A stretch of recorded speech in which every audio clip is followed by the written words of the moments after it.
చిన్నప్పటి ఎక్స్పీరియన్సెస్ తెలుసుకుంటుంటే చాలా స్ఫూర్తినిచ్చే విధంగా ఉంది.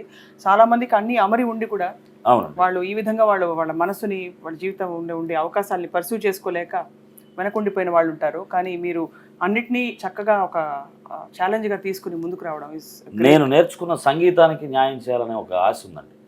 డెఫినెట్గా కొన్ని సంవత్సరాల్లో వేదికపై ఒక యేసుదాస్ గారిలాగా, మన ఆత్మగురువు బాలమురళి గారిలాగా, మంగళపల్లి గారిలాగా డెఫినెట్గా నేను ప్రోగ్రామ్ చేసే రేంజ్కి నేను మళ్ళీ సాధన చేస్తాను. కర్ణాటక సంగీతమా? తప్పకుండా. ఎక్సలెంట్. పవన గురు పవన పురాధీశమాశ్రయే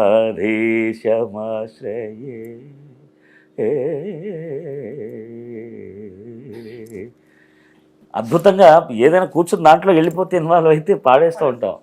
అక్కడి నుంచి ముకాబులా అంటే అద్భుతం. ఆస్కార్ నాయకుడు రెహమాన్ గారు, వారితో అద్భుతమైన జర్నీ. చిన్నప్పుడు ఆయన కీబోర్డిస్టు అవ్వక ముందు నుంచి వారితో సాన్నిహిత్యం. ఆయన స్టూడియోలో ఫస్ట్ సింగర్ నేనే అవటం, ఆయన మొట్టమొదటిగా ఆయన చేసిన ఒక యాడ్ ఫిలిం నేనే పాడటం, ఇవన్నీ నా జీవితంలో మర్చిపోలేని అనుభవాలు.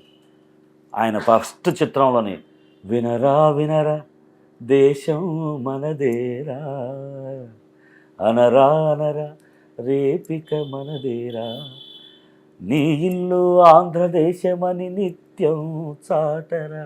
అక్కడి నుంచి ఆయన దగ్గర ఎన్ని పాటలు, తిల్లన్నా తిల్లన్నా నీ కళ్ళకు నా చెక్క చెక్క ఇచ్చేయన్నా. ప్రేమదేశంలో ఒక సాంగ్ అండి, వెన్నెలా వెన్నెలా మెల్లగా రావే పువ్వుల తేనెలే తేవే. అద్భుతమైనటువంటి సాంగ్. నేను ఉన్నికృష్ణన్ గారు పాడాము. ఫస్ట్ చరణం ఆయన, సెకండ్ చరణం నేను. బహుశా ఎన్ని వేల పాటలు పాడుంటారు మీరు? నేను ఆల్మోస్ట్ 22,000 నియరింగ్ అండి. Only film songs. My God. అంటే 14 భాషలు. వీటిలో ఇంకా క్యాసెట్ రికార్డింగ్స్ భక్తి పాటలని చేరిస్తే అవి ఇంకొక 20,000 ఉంటాయి. అంటే మనం ఎన్ని పాడామని కాదండి, ఎంతమంది హృదయాలని దోచుకునే పాటలు మనం భగవంతుడు ఇచ్చాడనేది లెక్క. అన్ని లెక్క.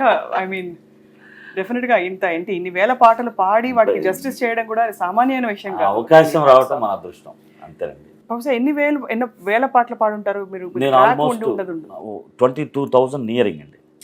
Only film songs. My God. అంటే 14 భాషలు. వీటిలో ఇంకా క్యాసెట్ రికార్డింగ్స్ భక్తి పాటలని చేరిస్తే అవి ఇంకొక 20,000 ఉంటాయి. అంటే మనం ఎన్ని పాడామని కాదండి, ఎంతమంది హృదయాలని దోచుకునే పాటలు మనం భగవంతుడు ఇచ్చాడనేది లెక్క. అన్ని లెక్క. ఐ మీన్ డెఫినెట్గా ఇన్ని వేల పాటలు పాడి వాటికి జస్టిస్ చేయడం కూడా సామాన్యమైన విషయం కాదు. అవకాశం రావటం మన అదృష్టం, అంతేనండి.